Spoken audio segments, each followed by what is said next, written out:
একজন আসুক আমাকে বলুক আমার হাজবেন্ডের যারা মাসে তাদের শাস্তি দিবে। আমি আমার হাজবেন্ডের লাশ নিলাম। আমার হাজবেন্ড বেরোতে 2 ঘন্টাও হয় নাই ভাই। 1 ঘন্টার মাথায় 1 ঘন্টা তাও সেখানে আছে যেখানে আছে।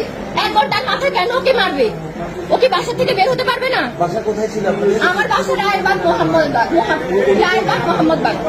উনি কোথায়? না একদম না, বের করবেন না। একদম সাংবাদিককে বের করবেন না আপনারা। বের করার মতো নাই আপনাদের নাই। কি বলতেছেন আপনি? আপনার মেয়ে আছেন আমার বয়সে, আমার 22 বছর বয়স মাত্র।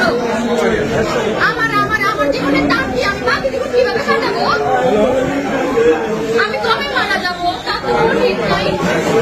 আমি এতগুলো বছর কিভাবে কাটাবো? আমি বিধবা। আমার কি বিধবা হওয়ার বয়স হয়েছে বলেন? আমার মাত্র 22 বছর। ছাত্ররা কই? ছাত্ররা কই? কোথায় ছাত্ররা? আর প্রধানমন্ত্রী কই? উনি কখন মানবে বিচার?